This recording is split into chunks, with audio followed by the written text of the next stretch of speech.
තෙරුවන් සරණයි. DP පිරිවෙන තුලින් DP education ගෙනෙන ඒ පිරිවෙන් අවසාන පන්තියේ අපේ පොඩි හාමුදුරුවෝ අපේ සිල්මෑණිවරු වගේම දුවල පුතාලා වෙනුවෙන් ගෙනෙන ත්‍රිපිටක ධර්ම විෂයේ මූලික පිරිවෙන් අවසාන පන්තියේ අපි මේ දවස්වල කතා කරන්නේ ධම්මපදයේ ගැන. ඉතින් ධම්මපදයේ අපි මේක පාඩම් තුනක් තියෙන එකේ 19 වෙනි පාඩම. ඔව් 19 වෙනි පාඩමේ එතකොට අපි කතා කරන්නේ පස්සන කොටස. පස්සන කොටස. මොකද පාප වර්ගයේ අර මේක පොතේ පස්වෙනි කොටස කියලා වෙන් කරලා නැහැ. නමුත් අපි පාප වර්ගයේ කතා එකින් එක විස්තර කරගෙන යනකොට එතකොට අපිට තියෙන්නේ අද පස්වෙනි කොටස බලමු මොකද්ද කියලා.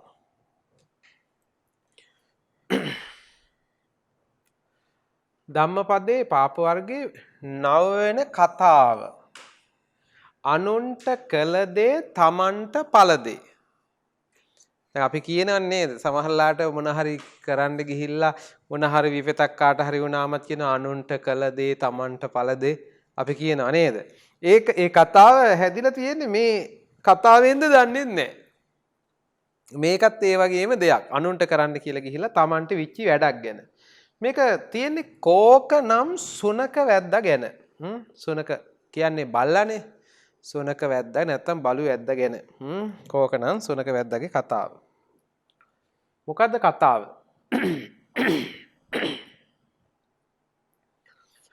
සවැත් නුවර කෝක නම් සුනක වැද්දෙක් සිටියේය. ඔහු කලේ බල්ලන් පිරිවරාගෙන ගොස් උන් උසිගන්වා සතුන් ලුහු බැඳ අල්ලාගෙන දඩයම් කිරීමයි. දිනක් ඔහු දඩයමට මගට බසින විටම හමු වුණේ පිඬු පිනිස වඩින හිමි නමකි. ඉන් ඔහු කෝපයට පත්විය. අද උදේම හිස මුඩු කළ කාලකන්ණියෙකු දුටුවේ යැයි කලකිරුණු සිතින්ම හේ පිටත්ව ගියේය. දැන් මොකද වෙන්නේ? දැන් ඒ කාලේ හිටියා සවැත් නුවර. ගොඩක් කතා තියෙන සවැත් නුවර නේද? ඒක හිටියා කෝක. ඒ වැද්දාගේ නම කෝක. මොන වැද්දේද? සුනක වැද්දෙක්. සුනක. කියන්නේ බලු. ඇයි මේ බලු වැද්දා කියලා කියන්නේ? මේ සුනක වැද්දා කියලා කියන්නේ මේ වැද්දා හිටියා බල්ලෝ ගොඩක් තියාගෙන හිටියා. ඒතර බල්ලොත් එක්ක තමයි මෙයා දඩේම යන්නේ. දඩේම ගිහිල්ලා දැන් සතෙක් දැක්ක ගමන් බල්ලෝ උසි ගන්නනවා. උසි ගන්නනවා කියන එක දන්නවනේ නේද අපි පොඩි ආන්දර. ඒ කියන්නේ වල්ලට කිව්වම උසි කිව්වම ගිහිලා හපනවා. කොටු කර ගන්නවා. දැන් මිනිහෙකුට උනත් උසි කිව්වොත් ගිහිලා හපනවා. දැන් සත්තු දන්නේ නැහැනේ මේ හොඳ නරක පින්පව් දන්නේ නැහැනේ. උන් ඒ ගිහිලා කරනවා. තමන්ගේ ස්වාමියා කියන දේ ඒ සත්තු කරනවා. ඉතින් මේ කෝක කියන වැද්දත් බල්ලෝ ටිකක් පිරිවරාගෙන යනවා. දඩේම යනකොට එක දවසක්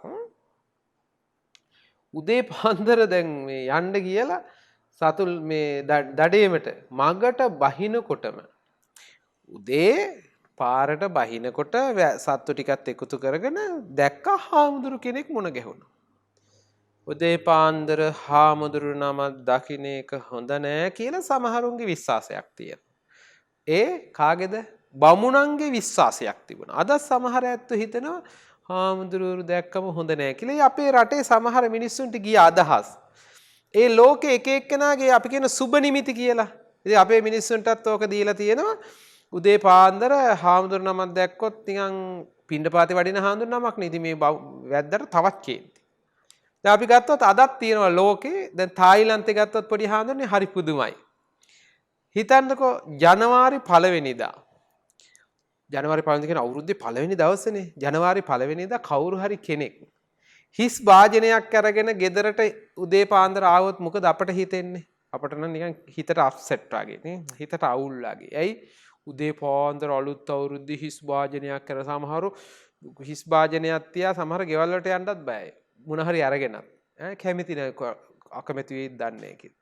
හැබැයි තායිලන්තේ හැම බෞද්ධයෙක්ම බලාගෙන ඉන්නවා හාමුදුරු නමක් ගෙදරට වඩිනකම්. මොකද පින්ඩපාතේ වඩිනකම් බලා ඉන මොනවා හරි පූජා කරලා මේ අවුරුද්ද ඒත් විශ්වාස කරනවා අලුත් අවුරුද්දේ කාට හරි ස්වාමීන් වහන්සේකට මුලින් මොනවා හරි පූජා කළොත් ඒ ඇත්තන්ට අවුරුද්දම හරි යනවයි කියලා.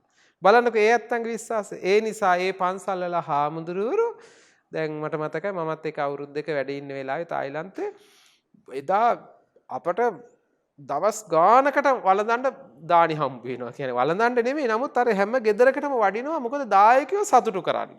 ඒතකොට හාමුදුරුවෝ පිණ්ඩපාතේ වඩිනවා. ඉතින් දායකයෝ මොනවා හරි පූජා කරනවා. අලුත් අවුරුද්ද දොරවල් අරින්න නැතුව බලාගෙන ඉන්නවා වෙන අයෙන්ද ඉස්සලා හාමුදුරුවෝ නමක් වඩි කියලා. ඒ කියන්නේ හිස් වාජනේ දැන් පාත්‍රය හිස් පාත්‍රය අරන් වඩිනකොට ඒත් හරි ආසයි කැමති. හැබැයි අපේ හිතන්නකෝ ගෙදරකට උදේ පාන්දර හිස් පාත්‍රය අරගෙන හාමුදුරුවෝ නමක් වඩින වැඩිය මනාප නෑ වගේ නේද? එක එක්කෙනාගේ එක එක දර්ශන තියෙනවා. එක එක විශ්වාස තියෙනවා. දැන් සමහර වෙලාවට ඔය මනමාලියෙක් එහෙම ඉස්සරහට බහිනකොට හිතලම වතුර වීදුරුවක් අරන් එනවා. වතුර කල ගෙඩියක් අරන් එනවා. නේ එහෙම කරනවා. වතුර කල ගෙඩියකට මොකද කරන්න පුළුවන්? වතුර වීදුරුවකට මොකද කරන්න පුළුවන්? මොකොත් බෑ. ඔය වතුර වීදුරුව අරන් ආපු මගුල් කැඩිලා නැද්ද? පිරිලා තියෙනවද? නෑ. අපේ එක එක අමුතු විශ්වාස තියෙනවා. සුබ නිමිති කියලා. ඉතින් දැන් හැබැයි හාමුදුරු නමක් උදේ පාන්දර දැක්කම හොඳ නැති අය ඉන්නවා. කවුද? සත්තු මරන්න යන මිනිහෙකුට ඉතින් හාමුදුරු දැක්කම උදේ පාන්දර හොඳ නෑනේ. ඇයි? ඒ මිනිස්සයා පහුකාර වැඩකට යන්නේ නේද? එතකොට ඉතින් හිතන්නකො බුද්ධං සරණං ගච්ඡාමි ධම්මං සරණං ගච්ඡාමි සංඝං සරණං ගච්ඡාමි කියනවා. නත්ති මේ සරණං අඤ්ඤං සංඝෝ මේ සරණං වරං. මට සංඝ රත්නයේ හැර වෙන සරණක් නෑ කියලා බුදුන් ඇදලා හාමුදුරු දැක්කම හොඳ නෑලු. ඉතින් ඒ බමුණු මත අදත් සමහර වෙලාවට මිනිස්සුන්ගේ තියෙනවා. එදත් අර හැබැයි කෝක කියන වැද්දෙක්නේ සත්තු මරණ මිනිහෙක්නේ. මිනිහා ඉස්සරහට බහිනකොටම හාමුදුරු නමක් මුණ ගැහුණා. හාමුදුරු නමක් මුණ ගැහුණා මිනිහට හරි කේන්ති. සිෂ් උදේ පාන්දරම මේ හාමුදුරු කෙනෙක් මුණ ගැහුණා. ඉතින් මෙහා බනිනවා මුඩු කළා හිස මුඩු කළ කාලකන්ණියකු බලන්නකො ඉතින් ඔහොම තමයි ඉතින් බණිනකොට ಗುಣ කියන්නේ නේද හිස කොහොමත් ඉතින් හාමුදුර කොණ්ඩේ කපලානේ ඉන්නේ නේද එතකොට හිස මුඩු කරා හිස මුඩු කරපුව කාලකන්ණියෙක් කියලා ඉතින් මේ බණිනවා හාමුදුරන්ට බැන කලකිරිලා හිතේ යනවා තරහින් යනකොට මොකද වෙන්නේ එදා මුළු කැලේම ඇවිද්දත් දඩයමක් සපයා ගැනීමට නොහැකි විය වෙහෙස වී හිස් අතින් ආපසු එන ඔහුට පෙරකී හිමියන්ම යලිත් හමු විය. කෝපය හා ඉහ වහා ගිය හෙතම උන්වහන්සේ දෙසට බල්ලන් උසිගැන්වීය. තෙරුන් වහන්සේ අසල වූ ගසකට නැගගත්හ. බල්ලෝ ගස වට කරගත්හ. වැද්දා ගස මුල සිට ඊතල තුඩින් උන්වහන්සේගේ යටිපතුල් වලට අනින්නට විය. දැන් මොකද වෙන්නේ? දැන් අර වැද්දා දවසම ඉතින් ඇවිදලා කැලේ ගියා එදා හා පැටියෙක්වත් හම්බුනේ නැහැ. එතකොට වැද්දාට සතුට තියෙන්නේ සතෙක් අහුණාමනේ. කොහොම හරි එදා දඩේම ගිහිල්ලා බැලුවා මුකෙක්වත් සතෙක් හම්බුන්නේ මතක් වෙන්නේම අර හාමුදුරුවෝ. ඇයි? උදේ පාන්දර අර හාමුදුරු කෙනෙක් දැක්ක කාලකන්ණි හාමුදුරු කෙනෙක් දැකලා උන්වහන්සේ කාලකන්ණි නෑ හොඳ සිල්වත් ස්වාමින් වහන්සේ නමක්. දැකලා දැන් වැද්දට තරහ තියෙනවා තරහින් පුපුර යනකොට ඉතින් ගිහිල්ලා බඩගිනි හැමතේ දැන් ඉතින් මොකද කරන්නේ කියලා කලකිරුණු සිතින් දැන් බඩගින්නේ එනකොට හරි වැඩේ කියන්නේ අර එහා පැත්තට උදේ වැඩිය හාමුදුරු මෙන්න හවස මෙහෙට වඩිනවා මුණ ගැහුනම වැද්දට කේන්ති ගියා හාමුදුරුවොත් එක්ක බල්ලන්ට උසිගැන්නුවා හාමුදුරු හාමුදුරුව හපන්න උසිගැන්නුවම හාමුදුරුව බැලුවා ඉතින් බල්ලොත් එක්ක ඉතින් බල්ලන්ට බණ කියන්නේ හපන්න එනකොට හාමුදුරුව ටිකක් දිව්වා දුවලා බේරෙන්න බෑ ළඟ තිබුණා ගහක් නැංග ගහේ ගහට නැගලා ඉතින් බේරෙන්න එපා නේද ඒ වාගේ වෙලාවට මහානකම් නෑ ඉතින් ගස් නගින්න හොඳ නැත් කියලා හිටියනම් බල්ලෝ කාලේ මැරෙනවනේ ඉතින් ජීවිතේ බේර ගන්න ඕනේ එතකොට එතන පව් නෑ ඒ වාගේ දේවල් වලට ආපත්‍ති නෑ අකුසල් සිද්ධ වෙන්නේ නෑ හාමුදුරු ඉක්මනට නැංග ගහට නැගලා දැන් ගහ උඩනවා ගස් බල්ලෝ නේද ගස් බල්ලෝ කියලා බැන්නට කට්ටිය ගහේ නගින්න පුළුවන් බල්ලෝ නෑ ඉතින් බල්ලෝ වට කරගෙන දැන් උඩ පැන උඩ බලාගෙන හාමුදුරුවන්ට බුරනවා දැන් හාමුදුරුව අත්තකට වෙලා ඉන්නවා දැන් වැද්දට තවත් කේන්ති එක බල්ලෙක් ලව්ව කවවන්න බැරි වුණානේ මේ හාමුදුරු බේරුණා ඊට පස්සේ අතේ තිබුණා ඊතල තිබුණා අර දුනු ඊතල තිබුණානේ ඊතලේ අරගෙන හාමුදුරුවන්ගේ මොකද කරන්නේ උන්වහන්සේගේ යටිපතුල් වලට අනින්නට ගියා. දැන් ගහ උඩ නින්නේ. දැන් හාමුදුරුවෝ ගහ උඩ ඉන්නකොට ඊතලෙන් අනින්න ගත්තා. ඊතලෙන් අනිනකොට මොකද වුනේ? බලමු මොකද වුනේ කියලා. තෙරුණින් බේරීමට පයින් පය මාරු කර දඟලද්දී උන්වහන්සේගේ සිවුර ගැලවී වැද්දා මතට ඇද වැටුණි. ඔහු සිවුරින් වැසී ගියේය. ගස මත සිටි තෙරුන් වැටුනේ යයි සිතූ බල්ලෝ වියරුවෙන් සිවුරු තුලට වැදී වැද්දා කීතු කීතු කොට කා දැමූහ. මොකද වුනේ? දැන් හාමුදුරුවෝ ගහ උඩ ඉන්නකොට ඊතලෙන් මෙහෙම උඩ බලා නනිනවා කකුලට. ඉතින් කකුලට එකකට අනිනකොට හාමුදුරුවෝ ඒ කකුල උස්සනවා. අනිත් එකට උස්සනවා. ඉතින් එහෙම දඟලනවා. ඇයි බේරෙන්න එපායි දැන් වැද්දා ඊතලෙන් අනිනවනේ. අනිනකොට එහෙ මෙහෙ පනිනකොට හාමුදුරුවන්ගේ සිවුර ගැලවෙනවා. දැන් අපි දන්නවනේ මේ සිවුර නිකන්නේ පොරවගෙන ඉන්නේනේ. පොඩ්ඩක් එහෙම වෙවිච්ච ගම ඔය උපාසක මහත්තුරුන්ගේ වගේ පුතාලගේ වගේ ඔය ෂර්ට් වගේ කලිසම් වගේ අඳිනකොට බොත්තම් දාලා අයිලෙට් දාලා කටු ගහලා එහෙම නෑනේ ගැට ගහලා නෑනේ. නිකන් මේක තියෙන්නේ. නිකන් කරේ දාගෙන ඉන්නේ. මේක ගැලවිලා වැටෙනවා. අර වෙලාවේ හාමුදුරුවෝ එහෙ මෙහෙ දඟලනකොට මොකද වුනේ? කරේ තිබුණු සිවුර බිමට වැටෙනවා. බිමට වැටෙනකොට අර ඊතල වලින් ඇන හිටපු වැද්දාගේ ඇඟටම තමයි වැටෙන්නේ. ඔළුව පුරා වැටලා වැද්දා වැහෙනවා. දැන් සිවුර වැටෙනකොට බල්ල උඩ බලාගෙන හිටියම බල්ලෝ හිතුවේ එකපාරම හාමුදුරු වැටුණා කියලා. බල්ලෝ පැනපු ගමම්ම අර වැද්දව වට කරගෙන කණ්ඩ පටන් ගත්තා. දැන් තමන්ගේ ස්වාමියා ඉන්නවා කියලා පේනුන්නේ නැහැ. සිවුරෙන් වැහුණානේ. එකපාරම හාමුදුරු වැටුණා කියලා හිතලා බල්ලෝ එහෙම හිතන්න ඇති ඉතින් නේද? බල්ලන්ට හිතෙන එකපාර වැටෙනවා දැක්ක එකපාරම පැනපු ගමන් හපලා මරලා දැම්මා. පස්සේ බලනකොට බල්ලන්ටත් තේරෙන්න ඇති ස්වාමියා මරලා කියලා. ඊට පස්සේ දැන් හාමුදුරුවන්ට මොකද කරන්නේ? දැන් හාමුදුරුවොත් ඊට පස්සේ මොකද කරන්නේ? බලමුකෝ මොකද උනේ කියලා. තෙරුන් වහන්සේද දඬු කැබැල්ලක්ගෙන බල්ලන් එලවා දමා සිවුරත් පොරවාගෙන දෙව්රම් වෙහෙරට වැඩිහ. වහා බුදුරදුන් වෙත ගිය උන්වහන්සේ එම පුවත සැලකොට ස්වාමීනි මාගේ සිවුර නිසා එම වැද්දා නැසුණේය. මාගේ සීලයට හානියක් සිදුවීද මාගේ මහානකම තවම තිබේදයි ඇසූහ. එවිට බුදුරජාණන් වහන්සේ මහණ ඔබේ සීලයට හානියක් නැත. ඔන්න. දැන් ඊට පස්සේ දැන් වැද්දා මැරුණා. දැන් හාමුදුරුවෝ දැන් බහින්න ඕනි බල්ලෝ ටික ගහයට ඉන්නවා. ඉතින් අත්තක් කඩාගෙන ඊට පස්සේ ගහනවා කිව්වම ඉතින් බල්ලෝ බයනේ ගහන්න ගියාම ලීයකින්. ඊට පස්සේ ලී කෑල්ලක් අරගෙන ගහන්න ගිහිල්ලා බල්ලෝ ටික එලව දාලා ඊට පස්සේ අර ලේ තැවරුණු සිවුර ඉතින් අරගෙන උන්වහන්සේ කොහොම හරි හොදලා පිරිසුදු කරගෙන දැන් හාමුදුරන්ටත් හරි දුකයි. වැද්දා මැරුණා. වැද්දා මැරුණානේ. දැන් ඉතින් හාමුදුරන්ට සැකයක් තියෙන මගේ සිවුර වැටිලා තමයි වැද්දා මැරුණේ. එතකොට මට පවුද? මම මිනිහෙක් මැරුවද?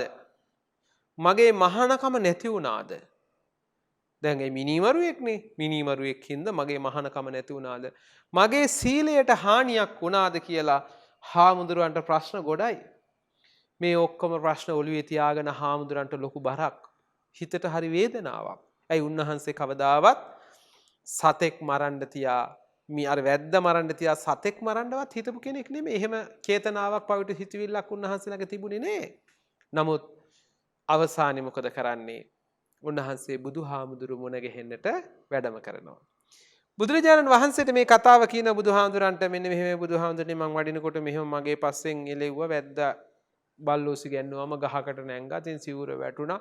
ඉතින් බල්ලෝ කෑවා. දැන් මේ කතාව කියනවා. බුදුරජාණන් වහන්සේ කතාව අහගෙන ඉඳලා කියනවා ඔබේ සීලයට හානියක් නැත.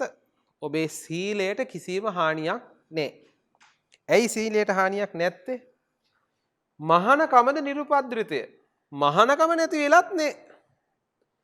කිසිවෙකුට ද්වේෂ නොකරන අහිංසක කෙනෙකුට හිංසා කොට එහි වැද්දා මේ විනාශයට පත් වූයේ වදාලා මේ ගාථාවෙන් දහම් දෙසූසේක. එතකොට කියනවා දාර කළ අනුන්ට කළ දේ තමන්ට පළ දේ. දැන් හාමුදුරුවන්ට කරන්න ගිය දේ නේ හාමුදුරුව මරන්න ගිය දේ වැද්දට මැරෙන්න සිද්ධ වුණා. ඒතර බුදුහාමුදුරු දේශනා කරනවා මෙතනදී දේශ නොකරන අහිංසක කෙනෙකුට දැන් හාමුදුරුවෝ දේශ කළේ නේ. මෙතන පොඩි හාමුදුරනේ අපි බණපදයක් මතක් කරගන්න ඕනි. චේතනාහම් භික්කවේ කම්මං වදාමි. චේතයීත්වා කම්මං කරෝති කායේන වාචාය මනසා. මතකනේ? හාමුදුරුවන්ගේ සිතුවිල්ලක් තිබුණද මේ වැද්ද මරන්න ඕනි කියලා? නෑ. එහෙනම් හාමුදුරු හිතුවද මේ සිවුර දාලා වැද්දා මේ වහලා තියන්න ඕනේ. එතකොට බල්ලෝ හපයි කියලා. එහෙම සිතුවිල්ලක්වත් තිබුණේ නැහැ. එහෙනම් Taman නොහිතා හිතපු නිසා Tamanගේ හාමුදුරුවන්ගේ කිසිම චේතනාවක් බින්දු මාත්‍රයකවත් නොතිබිච්ච නිසා හාමුදුරුවන්ට කිසිම පවක් නැහැ. දැන් ඕක හරිය ප්‍රබලයි පින්වත්නි. පින්වත් දුවල පුතාලා අපේ ඒ වගේම පොඩි අපේ සිල් මෑණිවරු පොඩි හාමුදුරුවරු අපේ මේ ගැන කියනකොට මේ සීලවන්ත භාවය ගැන කියනකොට දැන් හිතන්නකෝ ඕක අපේ අද නීතියත් එක්කත් යන ওই විදිහට. ඇයි? නීතිය සමහරවිට අපි හිතන්නකෝ අපේ ගෙදරට හදිසියෙ හොරෙක් එනවා. හොරෙක් ආපු වෙලාව දැන් හොරා අපිට ගහන්න හැදුවා. අපි මරන්න හැදුවා. ගෙදර හිටපු මහත්තයා එකපාරම දොර පොල්ලක් අරගෙන ගැහුවා හොරාට. හොරා මැරුණා. එහෙම දේවල් වෙනවා හිටපු ගමන්. දැන් ඒ වාගේ වෙලාවට දැන් උසාවියට යනවා. නීතියට යනවා. නීතියෙන් මොකද කියන්නේ? ආත්මාරක්ෂාව සඳහා පහර දීමෙන් මිය ගියා. එතකොට අරයා ඇත්තටම සමහරලාවට මරන්න නෙමෙයි ගැහුවේ. හැබැයි ගැහුවා මැරුණා. නීතියේ තියෙනවා හැබැයි සැලසුම් කළා මැරුවොත් එහෙම. හොරාගේ ගෙදරට ගිහිල්ලා ආයුධයක් අරගෙන ගිහිල්ලා උඹ එදා මගේ ගෙදරට පැනලා මගේ බඩු හොරකම් කරා නේද දෙන්නම් දඬුවමක් කියලා එහෙම ගැහුවොත් පහුව ආයේ පවත් ඒ වගේ නීතියනුත් සමාවක් නැහැ. හැබැයි ගෙදරට හදිසිය ආව කරන්න දෙයක් නැහැ බේරෙන්න ගැහුවා වැටුණා මැරුණා. එතකොට පවෙත් ඒකේ chance එකක් තියෙනවා. ඒ කියන්නේ මරණ ගහන්න එපා මැරෙන්න එහෙම. හැබැයි සිතුවිල්ලනේ බලපාන්නේ. පවෙන් වැළකෙනවද නැද්ද කියන එක පවෙන් මිදෙනවද කියන එක තියෙන්නේ තමන්ගේ සිතුවිල්ලත් එක්කද. ගැහුවේ මැරෙන්න නොවේ නම් නිකන් බේරෙන්න ගැහුවා වැදුනා මැරුණා. එහෙනම් මරණ අකුසලයේ නෑ පොඩි හාමුදුරනේ. ඒක දැනගන්න ඕනි කාරණයක්. එතකොට මෙතන ඒ කතන්දරය තමයි කියන්නේ. බුදුහාමුදුරුවෝ ඊට පස්සේ මෙන්න මේ ගාථාව දේශනා කළා. යෝ අපදුට්ටස්ස නරස්ස දුස්සති සුද්දස්ස පෝසස්ස අනංගනස්ස තමේව බාලං පච්චේති පාපං සුකුමෝ රජෝ පටිවාතංව කිත්තෝ. ලස්සන ගාථාවක් නේද? යෝ අපදුට්ටස්ස නරස්ස දුස්සති සුද්දස්ස පෝසස්ස අනංගනස්ස. බලන්නකො නේද? ඉස්ස ගොඩක් තියෙනවා මේ බලන්නකොනේ. ඉස්ස බලන්නකො නේද? ඒක හරි ලස්සනට බුදුරජාණන් වහන්සේ ඒ අපි කියන ශබ්ද රසය ඇති වෙන ආකාරයට මේ ගාථාව හරි ලස්සනට දේශනා කරලා තියෙනවා. මොකද්ද මේ ගාථාවෙන් කියන්නේ? යෝ යමෙක් අපදුට්ටස්ස කිසිවකුට ද්වේෂ නොකරන නරස්ස පුජ්‍යලයකට යම් කිසි කෙනෙක් කාටවත් ද්වේෂ නොකරන පුජ්‍යලයකට සුද්දස්ස නිරපරාදී අනංගනස්ස නික්ලේශී පෝසස්ස පුජ්‍යලයකට දුස්සති ද්වේෂ කරයි නම් එතකොට කාටද ද්වේෂ කරන්නේ? එතකොට කිසිම කෙනෙකුට ක්ලේශ කරන්නේ නැති ක්ලේශ නිස්ක්ලේශී ක්ලේශයක් නැති නිස්ක්ලේශී. එතකොට ක්ලේශ නැති කෙනෙකුට නික්ලේශී කෙනෙකුට ඒ වාගේ ද්වේෂ කරයි නම් පීඩා කරයි නම් පාපං ඒ පාපය පටිවාතං කිත්තෝ උඩු සුළඟට දැමූ සුකුමෝ රජෝ ඉව සියුම් දූවිල්ලක් මෙන් තමේව බාලං එම අනුවනයා වෙතම පච්චේති පෙරලා එන්නේය.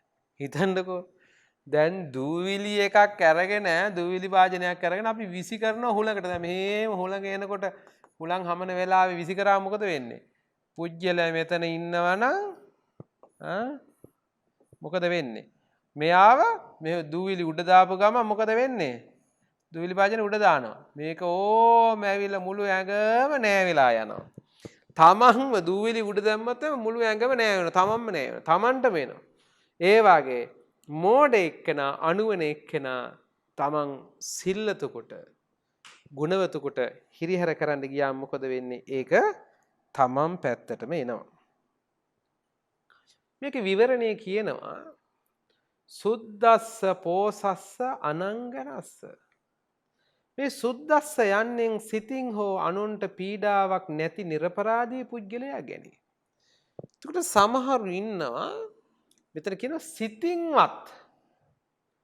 දැන් සමහරු අනිත් එක්කනට රිද්දන ක්‍රම තියෙනවා. ක්‍රම තුනක් තියෙනවනේ. සිතින්, කයින්, වචනයෙන්. සමහරට ගහන්න පුළුවන් ගිහිල්ලා. එහෙම අතපයෙන් රිද්ද නැත්තොත් ඉන්නවා. සමහරු ඉන්නවා අතපය හොල්ලන්නේ නෑ. අතින් පයින් ඩිංගක්වත් අනිත් එක්කනට රිදවීමක් කරන්නේ නෑ. හැබැයි වචනේ සමහරු හිනහ වෙවි රිද්ද නැද්ද? ඉන්නවා. අපි කියන්නේ හින්ට් එකක් ගහනවා කියලා. සමහරලාට කියන්නේ ඇනුම් පද කියනවායි කියලා. ඒකට තරහින්ම නෙමෙයි. හිනහ වෙවි රිද්දන්න පුළුවන්. කොහොමද හිනහ වෙවි රිද්දන්නේ? ඔය නරකම නෙමෙයි. හොඳ දේවල් වුණත් අපිට හොඳ වචන කියලා රිද්දන්න බැරිද? පුළුවන්. කොහොමද? අපි ගන්නකො රිද්දන්න දැන් අපි හිතන්න දුප්පත් කෙනෙකුට අපි කියනවා මුදලාලි කිව්වොත් දුප්පත් මිනිස්සු මුදලාලි කෙනෙක් නෙමෙයි. මුදලාලි කෙනෙක් නොවෙනකොට මුදලාලි කිව්වොත් ඒ මිනිස්සයාට ඒ කියන්නේ හොඳ ගෞරවයක් නේද?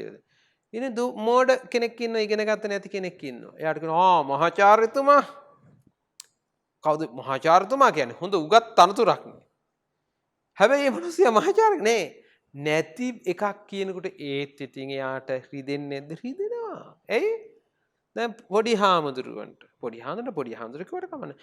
මහානායක හාමුදුරුවෝ කිව්වොත් මට කොහෙද මහානායකකම්? එතකොට පොඩි සිල්මෑණි කියනවා ලොකු මෑණියෝ කියනවා. ලොකු මෑණියෝ? මෙයා ලොකු මෑණියෝ නෙවෙයිනේ. අන්න එතකොට අපිට පේනවා අර සමහරට ගෞරව වචන කියලාත් රිද්දන්න පුළුවන්. නරක වචනම නෙමෙයි. හොඳ වචන තමයි. හැබැයි එතකොට දැන් අපි කියමු දැන් රහත් නොවිච්ච කෙනෙක් ඉනවා. රහතන් වහන්සේ කොහමද? රහතන් වහන්සේ කිව්වොත් කොච්චර හොඳ වචනයක්ද? හැබැයි වචනේ හොඳ වුණාට මට ගැලපෙන්නේ නැත්තම් මට ගැලපෙන්නේ නැති වචන දැම්මම මොකද වෙන්නේ? ඒක නිකන් රිද්දන්න කරන වැඩක්. එහෙම වචනෙන් රිද්දන්න පුළුවන්. ගහලා බැලනව නෙමෙයි. එහෙම කරන්න පුළුවන් සමහර ඇත්තෝ එකක්වත් නෑ. වචනෙන් හිංසා කරන්නෙත් නෑ. කයින් හිංසා කරන්නේ. හිතින් ඊර්ෂ්‍යාවෙන් පුපුරනවා. තරහෙන් පුපුරනවා. වෛර කරනවා. එයා මට වඩා ඉගෙන ගන්නවා. මක්කිගේ පුපුර තරහෙන් හිතේ කුණු තියාගෙන ඉන්නවා. ඒකට එහෙම කුණ මම මරන්න පුළුවන් නම් මරනවා මම ගහන්න පුළුවන් නම් ගහනවා. කිකේ දත් මිටි කකා ඉන්නවා එහෙම. එතකොට මොකද වෙන්නේ? එතකොට ඒත් අකුසල් තමයි මතක තියාගන්න. එතකොට සුද්දස්ස යන්නේ එතකොට එයා කිසිම විදිහකට සිතින් හෝ හිතින්වත් ගතින් වචනේ නෙමෙයි හිතින්වත් අනංගනස්ස යන්නේ කෙලස් දුරු කළ මගඵල ලැබුවෝ ගැනති. අහිංසකයන්ට කරන හිංසාව තමාටම ඵල දෙන බව මෙයින් කියවේ. එතකොට අනංගනස් කිව්වේ මාර්ගඵල ආදී රහතන් වහන්සේලාට සිල්වතුන්ට ගුණවතුන්ට සිල්වත්කම වැඩි වෙන්න අපි කරන පව්වල විපාකය තව ප්‍රබල වෙනවා. ඒක තමයි ස්වභාවය. සෝවන් ආදී උතුමෝ පරම අවිහිංසකයෝය. පැවිදි උතුමෝ ස්වභාවයෙන් අහිංසකයෝය. ඔහු අනුන්ට හිංසා නොකරති. නහි පබ්බජිතෝ පරූපඝාති නහි සමනෝ හෝති පරං විහෙටයන්තෝ යයි වදාළේ නිසාය. පොඩි හාමුදුරුවෝ දන්නවා හාමුදුරුවරු ගැන කියනකොට රහතන් වහන්සේලා කියන්නේ සෝවාන් ආදී උතුමන් වහන්සේලා අවිහිංසකයෝ. කවදාවත් කුරා කූමියෙකුටවත් හිංසාවක් කරන අය නොවේ ඒ ඇත්තෝ. ඒ වගේ පැවිදි උත්තමයෝ ස්වභාවයෙන්ම අහිංසකයි. හාමුදුරුවරු කියන්නේ ස්වභාවයෙන්ම අහිංසකයි. ඇත්තටම හාමුදුරුවෝ අහිංසකද? ඔව්. එතන නපුරු අය නැද්ද? ඉන්නවා. ඒ හාමුදුරුවරු නෙමෙයිනේ තාම හරියට මහාන වෙලා නැහැ. ඒකනේ ඉතින් මොකද කරන්නේ ඒකටනේ. ඇඟ මහාන කළාට හිත මහාන කරලා නේ. එහෙනම් හොඳට හිත මහාන කරපු අය අනුන්ට හිංසා කරන්නේ නහි පබ්බජිතෝ පරෝපඝාති. මේ කියන්නේ නහි නෑ පබ්බජිතෝ හාමුදුරුවරු පරෝපඝාති කාටවත් හිංසා කරන අය නෙමෙයි. පරං විහෙට යන්තෝ හිංසා කරන අය නෙමෙයි හාමුදුරු කවදාවත්. ඒ නිසා හාමුදුරුවරු කියන්නේ සිල්වත් ගුණවත් උතුමෝ. එවැනි අයට කවුරු හරි හිංසාවක් පීඩාවක් කරන්න ගියොත් මොකද වෙන්නේ? අපට ඒක අනිත් පැත්තට බලපානවා. අනුන්ට කළ දේ තමන්ට ඵල දෙයි කිව්වා වගේ. එතකොට අපි ධම්මපදයේ ওই 9 වෙනි කතාව තමයි අපි 9 වෙනි වර්ගයේ 9 වෙනි කතාව ඉවර කරේ. පාප වර්ගයේ. ඊළඟට පාප වර්ගයේ තව ගාතාවක් තියෙනවා. තව කතන්දරයක් 10 වෙනි කතන්දරේ. තමන් කළ දේ අනුව විපාක ලැබේ. තමන් කරපු එක අනුව තමන්ට විපාක ලැබෙන බව. මේක මොකද්ද මේ තිස්ස තෙරුන්ගේ කතාව? තිස්ස තෙරුන් තිස්ස හාමුදුරුවරු කිව්වම තිස්ස හාමුදුරුවලා ගොඩක් හිටියා. මේ තිස්ස හාමුදුරුවෝ එක පවුලකට හිතවත්ව හිටපු තිස්ස හාමුදුරුවෝ කෙනෙක්. මේ කතාව හරි ලස්සන කතාවක්. අපි බලමු කතාව මොකද වෙන්නේ කියලා. සවැත් නුවර තිස්ස නම් තෙර නමක් විසීය. උන්වහන්සේගේ කැපකරු දායක වූයේ මණික්කාර පවුලකි. අවුරුදු 12ක් පුරා උන්වහන්සේ පිණ්ඩාහාර ලැබුවේ ඒ නිවසේනි. ඒ දෙමහල්ලෝද දෙමාපියන් මෙන් ගෙදරටම වැඩමවා වළඳමින් උන්වහන්සේ රැක බලාගත්හ. ඒ නිසා මේ හිමියෝ මණිකාර කුළුපග තිස්ස නමින් ප්‍රකට වූහ. දැන් පොඩි හාමුදුරනේ අපේ සිල්මෑණිවරුත් මතක තියාගන්න මේක අපට හොඳ පාඩමක්. අදත් මේක අපිට හොඳ පාඩමක් ගිහියෝ ඇසුරු කරනකොට අතේ දුරින් ගිහියෝ ඇසුරු කරන්න ඕනි කියන එකට. ඇයි? දැන් මෙන්න මේ කතාවේ කියනවා මේ කතාව ඉවරනකොට පොඩි හාමුදුරට තේරෙයි මේක සවැත් නුවර හිටියා තිස්ස කියලා හාමුදුරු කෙනෙක්. තිස්ස නම් තෙර නමක් හිටියා. මේ හාමුදුරුවන්ට අප උපස්ථාන කරන දායක පවුලක් හිටියා. මේ අප උපස්ථාන කරන දායක පවුල මණික්කාර පවුලකි. මණික්කාර කියලා කියන්නේ මොකද්ද? මණික්කාර පවුලක් කියනවා ලස්සන මණික් ගල් තියෙනවනේ. ඔහොම තියෙනවා නේද? එක එක විදිහට තියෙන මණික් ගල්. මෙහෙම නිල් පාට මල් ගල් තියෙනවා.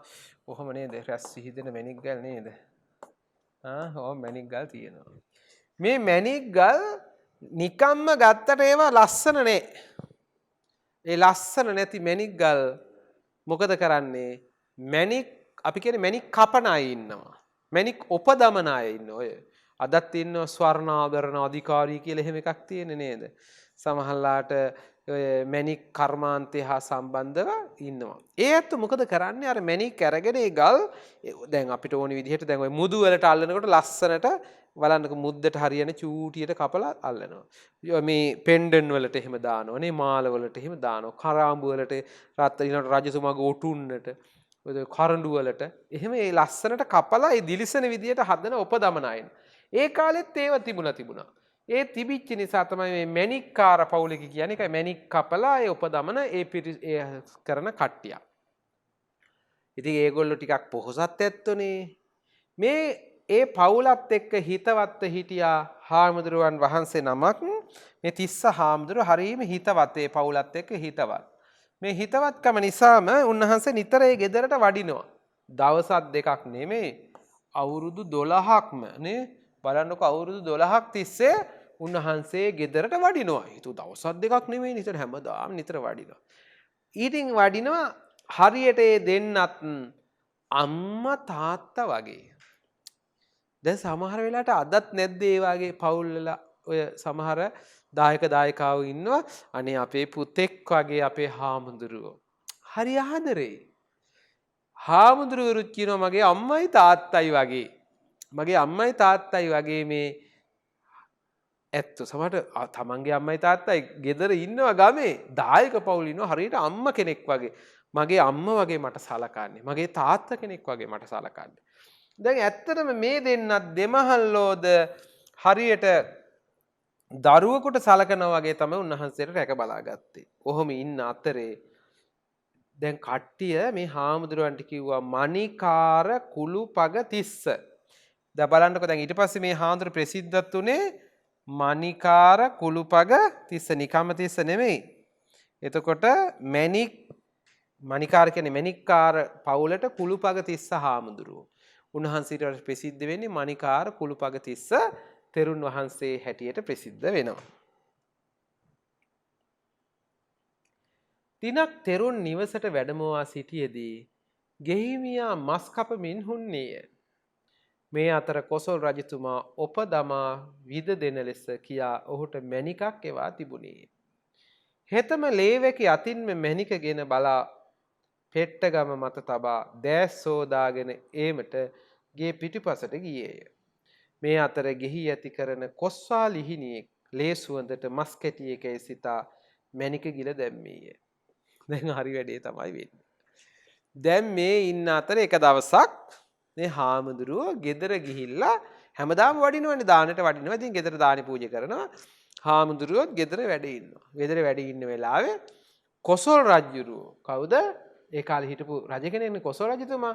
කොසල් රජතුමා මොකද කළේ? එතුමාගේ මණික් ගලක්. මණික් ගලක් එවනවා සේවකයෙක් අතේ. මේ ගල මොකද කරන්නේ? ඔපදමලා විද දෙන ලෙස. ඒකන උපදාන මණික් ගලේ ලස්සන. ඒකල එක සිදුරක් හදලා දෙන්නේ කියලා රජතුමා එව්වා. දැන් මේ එනකොට මෙයා මොකද කර කර හිටියේ? මෙයා එදා මස් වාගයක් කප කපා හිටියේ. මස් කප කපා ඉන්නකොට ඉතින් මණික් ගලක් ගෙනත් දුන්නා. දැන් අතේ ලේත් තියෙනවා මස් කපුවට ලේ ගෑවෙනවනේ. ඉතින් මණික් ගල ගත්තම කෝ බලන්න කියලා අරගත්තා. මෙහෙම අරගෙන බලුවා හොඳයි කියලා. දැන් මේකේ මස් අර කපපු හින්දා අතේ ලේ තිබිච්ච ලේ ගෑවුණා. හොඳයි මං කරලා දෙන්නම්කෝ කියලා එහෙමනේ කියන්නේ නේද? කරලා දෙන්නම්. හරි මං හදලා තියලා කතා කරන්න. ඔයා යන්න කියලා ඉතින් මණික් ගල ගත්තා. දැන් මේකේ ලේ ගෑවිලා ඕක කොහොම පෙට්ටගම තිබුණා. පෙට්ටිය උඩින් කොහොම පැත්තකින් තියලා හාමුදුරුවොත් ඉන්නවා වාඩි වෙලා. හාමුදුරුවොත් වාඩිලා ඉන්නවා. ඉතින් ප්‍රශ්නයක් නැහැ. දැන් හාමුදුරුවෝ අවුරුදු 12ක් ඉතින් ගෙදර ආපු හාමුදුරනේ සැකයියයි. ඕක කොහොම තියලා මෙයා ගියා කුසිය පැත්තට ගියා අත් දෙක හොද ගන්න කියලා. මෙයා ඉතින් අත් දෙක හොදාගෙන ඉතින් අර මස්සල ඉතින් හොදාගෙන දැන් මණික් ගල ළඟට එන්න ඉස්සෙල්ලා ඒ ගෙදර ඇති කරා කොස්සහලිහිනියා කියන කුරුල්ලෙක්. මේ කොස්සහලිහිනියා කියන කුරුල්ලා ඉතින් ඌත් එහෙම ඇවිදිනවා. දැන් බැලුවා මණික් ගල රතු පාටට දිලිසෙ අර මේවා ලේ ගෑවිලා තියෙනකොට නිකන් මස් කැටයක් වගේ. ඇයි දැන් ලේ ගෑවිලානේ ගලේ. එකපාරම ආපු ගමන් අර ලේ සුවඳක් තියෙන මූ ටුක් ගාලා අර මණික් ගල ගිහිල්ලා. දැන් හරි වැඩේ තමයි. මණික ගිල දැම්මා. මණික් කරු පැමිණ බලන විට මණික නැත. හරි වැඩේ තමයි. දැන් එයා ඇවිල්ලා බලනකොට මණික නැහැ. දැන් හරි ප්‍රශ්නේ. ගෙදර අයගෙන් ඇසූ නමුත් ඔවුන් දගෙන නැත. දැන් ඊට පස්සේ මණික නැහනේ. ඔවා හාමිනේ නෝනා ඉන්නෝනේ නෝනාගේ ගත අර මණික් ගල ගත්තද? මෙතන මණික් ගලක් තිබුණ ගත්තද? හාමුදුරන් අහන්න ඉස්සලා කයිදර කට්ටින් අහන්න එපා. ඇහුවා කොහෙන් හරි අරන් තියුවද? නේ කවුරුවත් දන්නේ නේ. අන්තිමේදී මණික් කරු සැකකලේ තෙරුන් වහන්සේ මණික ගන්නට ඇති බවය. ඔහුගේ බිරිය එසේ සිතන්නටවත් එපා යයි කීවත් මණික් කරුවේ පිළිගත්තේ නොපිළිගත්තේ මණික නැති වූහොත් තමා රාජ දණ්ඩනයට ලක්වන නිසාය. දැන් මණික් ගල නේ. මොනත් එක්කින හාමුදුරුවත් ගත්තද දන්නේ නේද? එමේ හිතන්නවත් එපා හාමුදුරු ගන්නවද මණික? නෝනලා ඒ වෙලේ හාමුදුරුන්ට සැක කරන්නවත් කැවිති නෑ නෝනා. නෝනා කියනවා හාමුදුරු ගන්න යන්නේ. උන් බොරු කියා හිතන්නවත් එපා. එහෙම කිව්වට බෑ. නැත්තම් කවුද කවුරුවත් ආවේ? කිසි කෙනෙක් ආවේ නෑනේ. හාමුදුරු විතරනේ හිටියේ. දැන් කවුරුත් ගත්තේ නැත්තම් අහලා බලමු. ඊට පස්සේ මොකද වෙන්නේ? හාමුදුරගෙන් අහනවා. මැනික ගත්තේ දැයි ඇසූ විට තෙරණුවෝ නැතයි කීය. හාමුදුරන්ගෙන් අහුවා හාමුදුරනේ අර උඩ තිබුණු අතන තිබුණු මැණික් ගල ගත්තද? නෑ මම ගත්තේ නෑ. හාමුදුරු කිව්වා ගත්තේ නෑ. හාමුදුරු පුරුදු කිව්වේ ඇත්තනේ. හාමුදුරු කිව්වා ගත්තේ නෑ කියලා. ඒ ලිහිණියා ගිල දැමූ බව උන්වහන්සේ දුටු නමුත් ඒ කාන්තේම ඌ මරණ බව දන්නා නිසා උන්වහන්සේ එය හෙළි නොකළහ. වදදී ඇත්ත අසා ගනිමී සිටු මැණික්කරු භාර්යාවගේ බලවත් විරෝධතාව මැද උන්වහන්සේගේ හිස වටා කඹයක් දවටා ලී දණ්ඩකින් ඇඹරුවේය. ඔන්න වැඩේ. හාමුදුරුවන්ගේ හාමුදුරනේ ගත්තද ගල ඇත්ත කියන්න? නෑ දායක මහත්තයෝ ගත්තේ නෑ. ගත්තේ නෑ. එන මොකද වුණේ ගලට? හාමුදුරුවෝ දැක්ක කොස්සහලීනියා ගිලිනවා. හැබැයි හාමුදුරුවෝ ඇත්ත කිව්වොත් එහෙම අර කොස්සහලීනියා අරක ගිල්ලා කියලා මොකද කරන්නේ? ඌ ගිල්ලද? අල්ලගත්ත මැරුවා ඌ මරලා උගේ අර මැණික් ගල ගන්නවා. දැන් මොකද? ඌව මරයි කියලා හාමුදුරුවෝ ඒක කිව්වේ නෑ. සද්ද නැතුව හිටියා. ඊට පස්සේ දායක මහත්තයා මං අහගන්නම් ගත්තේ නැති එක කියලා ගත්ත කඹයක් ලණුවක් අරගෙන ලීයකුත් අරගෙන ඔළුව වටේ එතුව හාමුදුරුවන්ගේ ඔළුව වටේ ඔතලා ලීය දාලා ලීය කරකවනවා. කරකවනකොට මොකද වෙන්නේ? මේ ඔළුව වටේ හිතන්නකෝ ඔළුව හිර වෙනවා. ඉවසන්න පුළුවන්ද? ආයි ගත්තනම් මැණික් ගල නෙමෙයි කොහොම හරි දෙනවනේ. හාමුදුරුවන්ගෙන් දැන් නහයෙන් කටෙන් ලේ වැක්කරෙනවා. ඒත් හාමුදුරුවෝ කියන්නේ නෝන එපා කියද්දිම දැන් හාමුදුරුවෝ ගන්නවා කියන්න ගත්ත නේද මැණික් ගල? නැත්තම් ඇයි රජතුමාගෙන් රජතුමාට කියන්න පුළුවන් ද මැණික් ගල නැති වුණා කියලා? රජතුමා දඬුවම් කරනවා. ඉතින් දඬුවම් විඳින්න වෙයි කියන බයට හාමුදුරුවන්ට දඬුවම් කරන්න පටන් ගත්තා. උන්වහන්සේගේ කන් නාසා වලින් ලේ වැగిරෙන්නට වියා. කන් වලින් පවලේ ඒ තරමට තද කරලා මිරිකුවා. එවිට බිම වැටුණු ලේ බොන්නට ලිහිණියා එතනට ආවේය. වියුරු වැටී සිටි මැණික්කරු දුන් පාපාරින් වූ විසවි ගොස් ඇද වැටි මලේය. දැන් හාමුදුරුවෝ අල්ලට තද කරලා මිරිකනකොට දැන් ලේ වැක්කරනකොට බිම ලේ හැලෙනකොට අර කොස්සහලීනියා ඇවිල්ලා ලේ බොන්න ආවා. දැන් මිනිස්සයාට කේන්ති ගිහිල්ලා ඉන්නේ දැන් හාමුදුරුවොත් එක්කත්. මූ ලේ බොනකොට ගැහුවා කේන්ති ගිහිල්ලා පයින් පාරක් ගහපු ගම අරූ ගිහිල්ලා වැටුණා මැරිලම වැටුණා. දැන් කොස්සාලීනියත් මැරුණා. එතකොට මහාමුදුරුවෝ අහන උපාසකය මගේ හිස් වෙලුම අතහැර අර සතා මලේද නැද්දයි බලන්නයි තෙරණුවෝ කීය. හාමුදුරුවෝ කියනවා දායක මහත්තයෝ අර කුරුල්ලා මැරුණද නැද්ද කියලා පොඩ්ඩක් බලන්නකෝ. ඌ මලේ ඇත්ත නොකියවොත් ඔබට වන්නේ තේමයි මැණික්කරු තර්ජනය කෙලෙය. එවිට තෙරණු උපාසකයේ මැණික ගිල දැමුවේ ඒ සතාය. ඌ නොමරුණා නම් මා මැරුවත් මේ බව කියන්නේ නැතයි පැවසූහ. දැන් මොකද වෙන්නේ?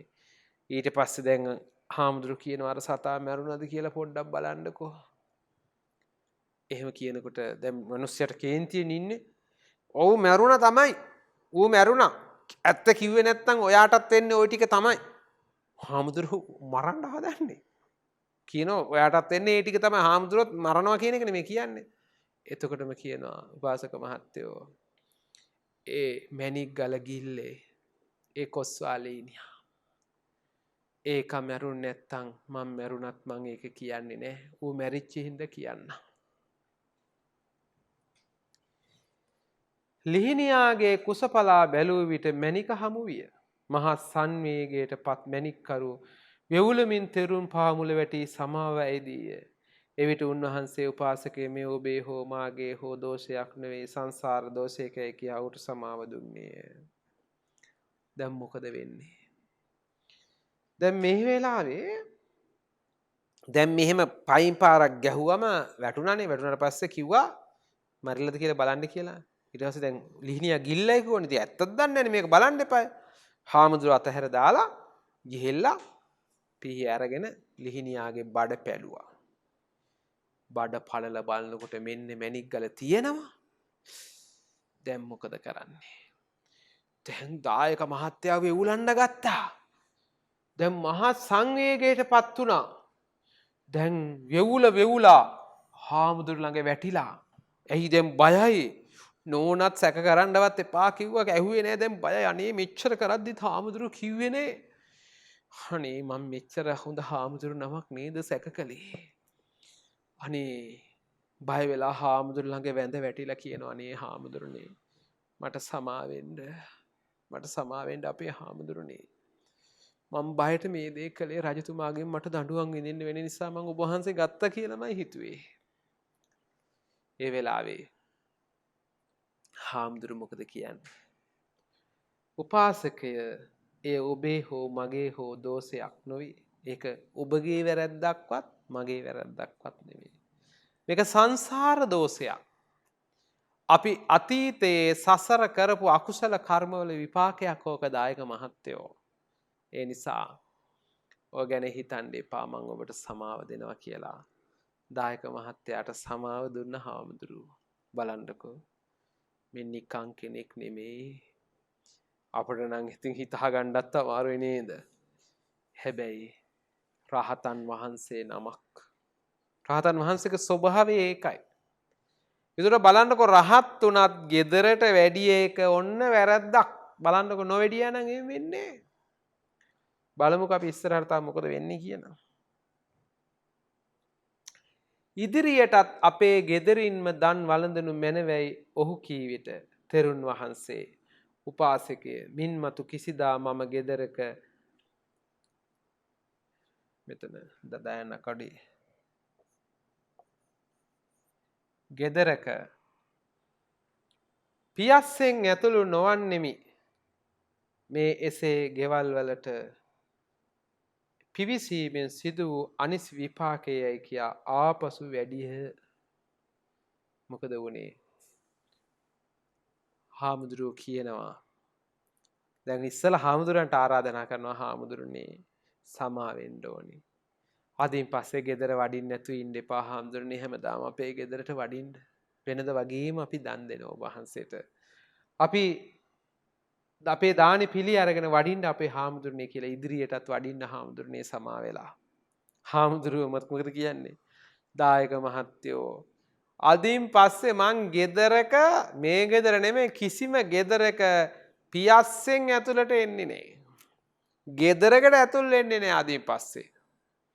ඒ ගෙවල් වලට ඇතුළු වීමේ විපාක තමයි මට මේ සිද්ධ වුනේ කියලා පින්ඩ පාතේ වැඩියත් මිදුලේ ඉඳලා පින්ඩ පාතේ අරගෙන පන්සලට වඩිනවා. ආයෙත් නම් ගෙවල් ගානේ නම් වඩින්නේ නැහැ කියලා උන්වහන්සේ වැඩම කළා.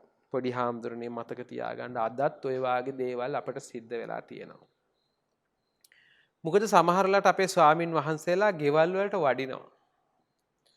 ගෙවල් වලට වැඩම කරලා සමහරට හාමුදුරුවෝ වැඩියා. හාමුදුරුවෝ වැඩියට පස්සේ අපි දන්නේ හොරෙක් ආවා. හොරෙක් ඇවිල්ලා මොකක් හරි තියෙන දෙයක් අරගෙන ගියා. හාමුදුරුවෝ විතරමයි වැඩියේ. හොරා දැක්කේ නෑනේ. ගෙදර තිබුණු බඩුවක් නැති වුණා. කවුද අහුවෙන්නේ? හාමුදුරුවනේ. ගෙදරට හාමුදුරුවෝ විතරයි වැඩියේ වෙන කවුරුත් ආවේ නෑ. ඒ හොරා ඇවිල්ලා ගියේ හොරෙන්නේ.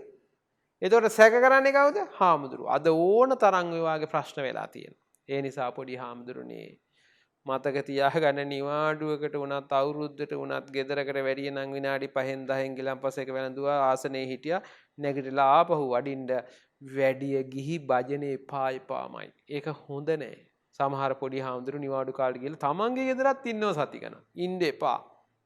ඒක කරන්න පුරුදු වෙන්න මේපා. අපි යාළුවෙක්ගේ හිතවත් කෙනෙක්ගේ ගෙවල් වල ගිහිල්ලා නිතර යන්න පුරුදු වෙන්නත් එපා. කලාතුරකින් ගියත් වැදගත් විදිහට වැඩම කරලා ඉස්සරහා වැඩි හිටිය පුටු වැඩි හිටියේ අත්‍යවශ්‍ය දෙයකට මිසක්ක නිතර ගෙදරවල් වලට වඩින එකෙන් ඔන්න වෙන විපාක. තෙරුන් වහන්සේ එම ආබාධයෙන් නොබෝ දිනකින් පිරිනුවන් පෑහ. අන්න බලන්නකො දැනග හාමුදුරුවෝ අර ලණුව දාලා නහයෙන් කටින් ලේන්න වුණාම ඒ නිසාම උන්වහන්සේ නොබෝ දිනකින් වැඩි දවසක් හිටියේ නැහැ. උන්වහන්සේ පිරිනුවන් පෑවා. කොස්වා ලීනියාද මැණික්කරුගේ බිරිඳගේ කුසේ පිළිසිඳ ගත්තේය. ඕ දැන් අර gedara හිටපු කුරුල්ලනේ ආදරෙන් හදපු කුරුල්ලනේ පයින් පාරක් ගහපු ගමන් ඌව මැරුණා. මැරිලා ගිහිල්ලා ඒ මැණික්කරුගේ ගෙදරම නෝනගේ මේ බිරිඳ ඉන්නවනේ ගෙදර අර භාර්යාවගේ එයා දරුවෙක් කළා ඉපදුනා. කුසේ දරුවෙක් වුණා. බලන්නකො වැඩේ කියන්නේ නේද? දරුවෙක් වෙලා බිරිඳගේ කුසේ පිටිසිඳ ගත්තා. එතකොට ඔහුගේ බිරිඳ තෙරුන් කෙරෙහි දැක් වූ ශ්‍රද්ධාව හා ගෞරවය නිසා දෙව්ලොව උපන්නේය. ඊට පස්සේ එවල නෙමෙයි. ඊට පස්සේ කොහොම හරි මොකද වෙන්නේ? දැන් අපි කාලේ ගත වෙනවනේ. දැන් මේ පරණ කතාවනේ මේ කියන්නේ. එතකොට ඊට පස්සේ සිදුවෙන දේ. මොකද්ද වෙන්නේ? ඊට පස්සේ කාලය යනකොට ඒ නෝනාගේ කුසේ උපදිනව දරුවෙක් වෙලා කොස්වාලීනියා. ඒතර බිරිඳ නෝන මැරිලා දෙව්ලොව උපදිනවා. මොකද උනේ? දන්සභා මණ්ඩපයේදී භික්ෂුන් අතර මේ පිළිබඳ ඇතූ කතා බහ නිමිති කරගෙන බුදුරජාණන් වහන්සේ මේ ගාථාව දේශනා කළහ. එතකොට දැන් මෙතනදී මෙතන එකක් මග ඇරුණානේ. ඔව්. කොස්සහලීනියා දැන් ඔන්න මේ කට්ටිය උපදින මැණික්කරු මියදී අපාගත විය. ඔන්න බලන්නකෝ. එතකොට මොකද වෙන්නේ දැන් හතර දෙන බලන්නකෝ. රහතන් වහන්සේ පිරිනුවන් පෑවා. රහතන් වහන්සේ පිරිනුවන් පෑවා. කොස්සහලීනියා දරුවෙක් කළා ඉපදුනා. නෝන දෙවි ලෝකෙ ගියා. නෝන දෙව්ලොව ගියා. මහත්තයා අපායේ ගියා. අපාගත වුණා. බලන්නකො කට්ටිය හතර දෙනා හතර තැනකට ගිය හැටි. ඉතින් ඊට පස්සේ මේ ධම්සභා මණ්ඩපයේදී භික්ෂූන් වහන්සේලා අතර මේ පිළිබඳ ඇති වූ කතා බහ නිමිති කරගෙන බුදුරජාණන් වහන්සේ මේ ගාථාව දේශනා කළසේක. දැන් ඊට පස්සේ ධම්සභා මණ්ඩපයේදී ධර්ම මන්දිරයේදී ඇති වෙන කතාවක් ඇති වෙනවා. මොකද කතාව ඇති වෙන්නේ? දැන් මේ හරි පුදුමයි. දැන් එකම ගෙදර හිටපු අර මණිකාර කුළුපගතිස්ස හාමුදුරුවෝ පිරිනුවන් පෑවා. උන්වහන්සේ පිරිනුවන් පෑවා.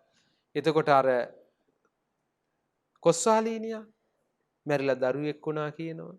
එතකොට නෝන මැරිලා දිවි ලෝකෙ ගියා කියනවා. මහත්තයා අපායේ ගියා. බලන්නකෝ. එතකොට දන් දෙන්නට දන් දීලා පින්කම් කරපු ඇත්තෝ අර පොඩි දේ නිසා කේන්ති නිසා විච්චි වැඩේ. ගබ්බ මේකේ uppajjanti nirayang පාපකම්මිනෝ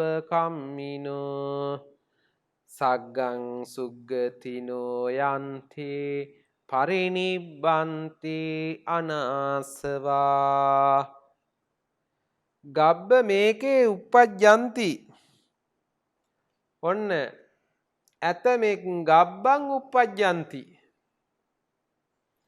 මිනිස් කුස උපදිති. කෙනෙක් මොකද වෙන්නේ? ඇතමෙක් මව් කුසක උපදිනවා. පාපකම්මිනෝ පෞකාරයෝ නිරයන් uppajjanti නිරේ උපදිති. ඔන්න එතකොට සමහරු මව් කුසවල උපත ලබනවා. සමහරු මිනිස් කුස උපත ලබනවා. සමහරු පව්කම් කරන මිනිස්සු නිරේ උපත ලබනවා. සුගතිනෝ කියන්නේ කුසල් කොට සුගතියට යන්නේ. සග්ගං යන්ති සමහරු දෙව්ලොව උපදිනවා පින්කම් කරන අය. අනාසවා කෙලස් නැතු රහතන් වහන්සේලා පිරිනුවන් පානවා. දැන් බලන්නකො කොටස් හතරකට වෙන හැටි. පළවෙනි කොටස පළවෙනි කට්ටිය කවුද? මිනිස් ලෝකේ උපත ලැබෙනවා නේ. එතකොට පව්කම් කරපු අය නිරේ උපත ලබනවා. එතකොට තුන්වෙනි කොටස පින්කම් කරන අය දෙව්ලොව යනවා. එතකොට හතරවෙනියට කෙලස් නසපු අය රහත් වෙනවා. බලන්නකෝ.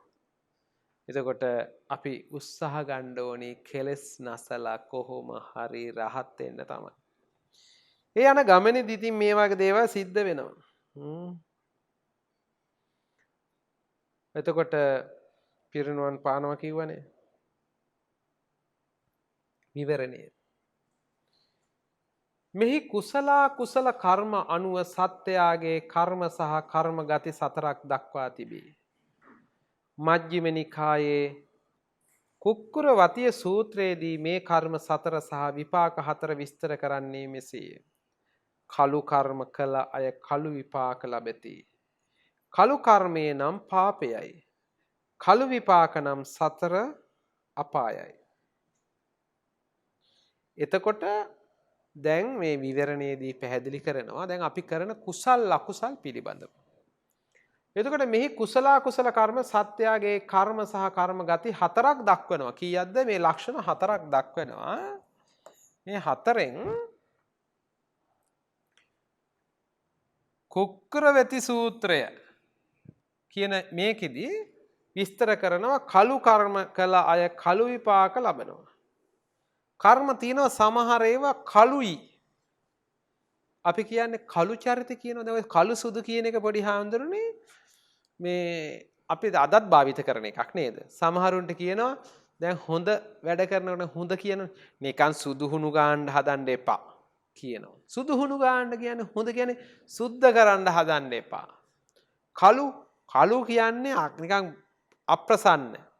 එතකොට කියනවා නිකන් කළු චරිතයක්. සුදු චරිතයක් කියන්නේ හොඳ චරිතයක්. දැන් සුදු පිරුවට බලන්නකො දැන් හාමුදුරට දානි බෙදලා සුදු රෙද්දකින් වහනවා. ඇයි? හාමුදුරනි අපි උපයා සපයාගත් මේ දානය පිරිසිදුයි කියලා සංකේතවත් කරන්නේ සුදු රෙද්දෙන්. ඒ හින්දානේ සුදු පිරිවැටයකින් වහන්නේ දානෙත් හදලා. එතකොට කළු කියන බ්ලැක් එතකොට නිකන් කියනවා මූණේ දැලි ගන්න එපා කියනවනේ. දැලි ගන්න කවුරුවත් මූණේ දැලි ගන්නවද? කළු කියන එක කළු ගන්න එපා කියන එක තමයි දැලි කළුයිනේ. ඒ නිසා තමයි කතාව කියන්නේ. ඒ වායේ හැමදාම දුකය කොයි වගේද? අපායවල. සුදු කර්ම කළ අය සුදු විපාක ලබති. සුදු කර්ම නම් කුසල්ය. සුදු විපාක නම් දිව්‍ය ලෝක බ්‍රහ්ම ලෝකයන්ය. ඒ වායේ හැමදාම සැපය. සුදු කළු මිශ්‍ර කර්ම නිසා සුදු කළු මිශ්‍ර විපාක විඳින්නට සිදුවේ. සුදු කළු මිශ්‍ර කර්ම යනු පින්කම් කරන ගමන් ඒවා කෙලසන අකුසල් සිත් ඇති කර ගැනීමය. එතකොට සමහර කර්ම තියෙනවා ඒවා අපි කිව්ව මොනවාද? කළු කර්ම නේද? ඔව්. කළු කර්ම කියලා જાතියක් තියෙනවා. එතකොට ඒ කළු කර්ම ඒවා තනිකර කළුයි. කළු කර්ම කියලා තියෙනවා. හොම්. එතකොට ඒවා කළු කර්ම. ඒ වගේ විපාකත් කළුම තමයි. ඒ වගේ ඒ විපාකවල කර්මත් කළුයි. එතකොට තවත් කර්ම જાතියක් තියෙනවා. ඒ කර්ම සුදුයි. ඒවට කියනවා සුදු කර්ම කියලා.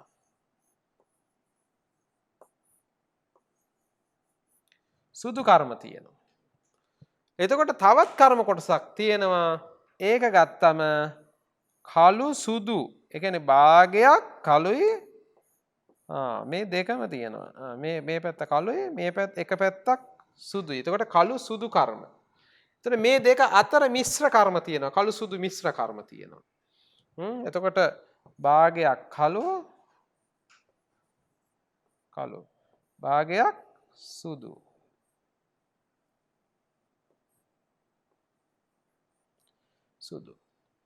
එතකොට බලන්නකෝ කළු කර්ම කියලා කියන්නේ අකුසල. එතකොට අකුසල කර්ම කළු කර්ම කිව්වේ අකුසල. සුදු කර්ම කිව්වේ කුසල. එතකොට මොනවද කළු කියලා කිව්වේ? කළු කර්ම කියලා කිව්වේ කළු කිව්වේ අකුසල.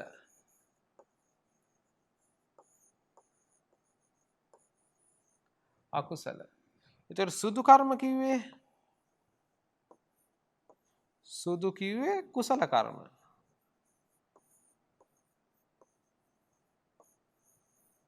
සුදු කියනවා කුසල කර්ම වලට.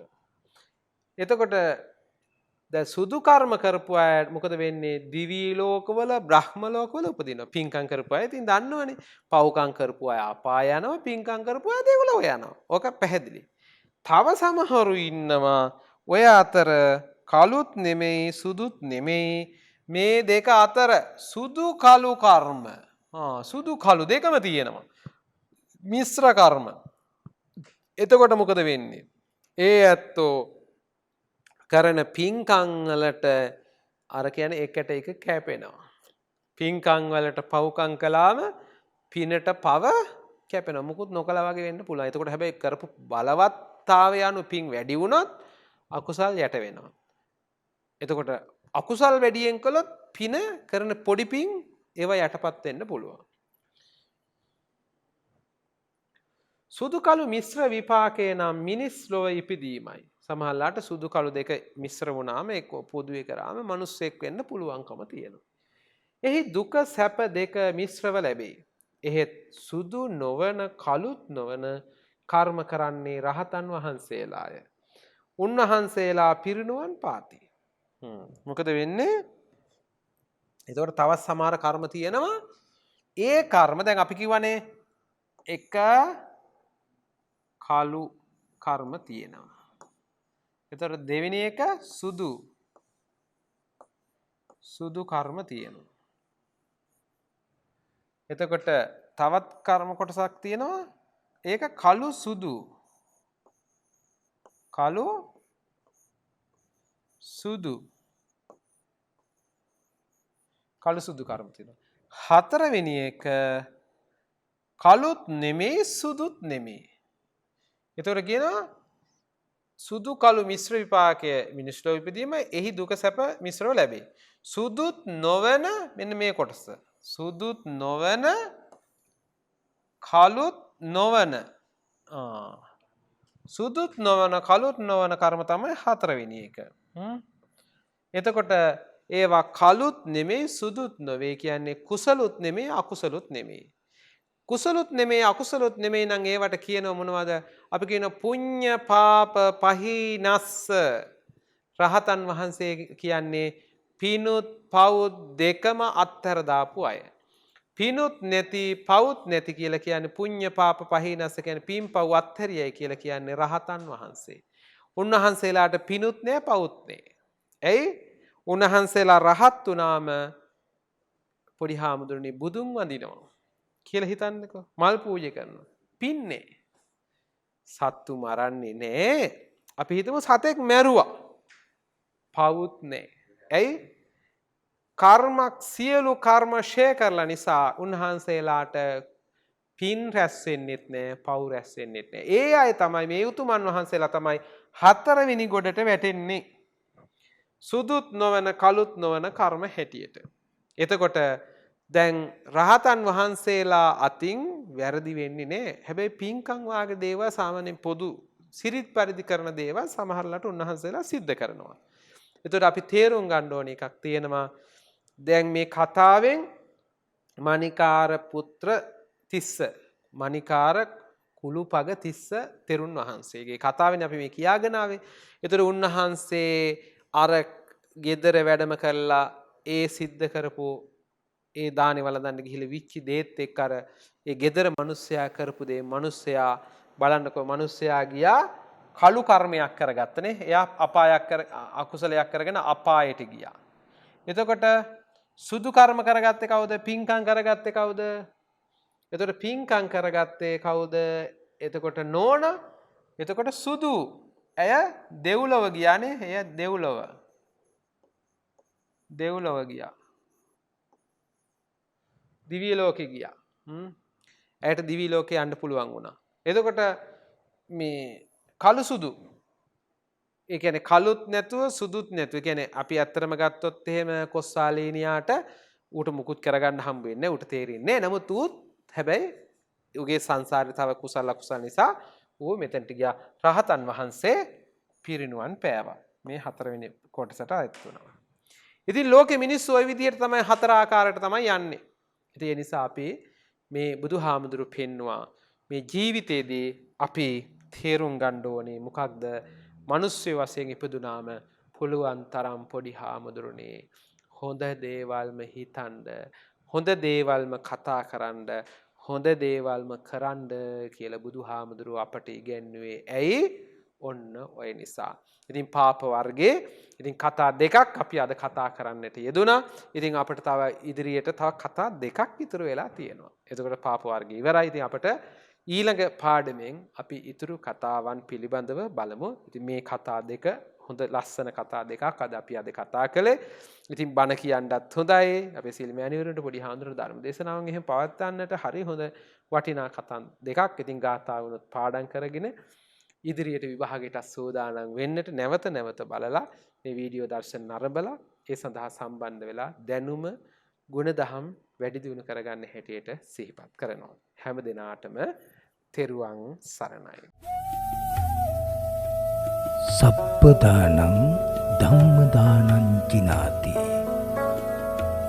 සියලු දානයන්ට වඩා ධර්ම දානය උතුම් වන්නේය යන උතුම් බුදු වදන පසක් කරමින් පිරිවෙන් අධ්‍යාපනය ලබන සුවහසක් පොඩි හාමුදුරුවන් වහන්සේලාගේ මෙහෙණින් වහන්සේලාගේ සහ දුවා දරුවන්ගේ දහම් ඇස විවර කරමින් සම්බුද්ධ ශාසනයේ චිරස්ථිතිය උදෙසා ධම්මික පෙරේරා, ෆ්‍රෙසිලා පෙරේරා පදනම මගින් සිදු කෙරෙන මහඟු සමාජ සත්කාරයයි ඩීපී පිරිවෙන් අධ්‍යාපනය.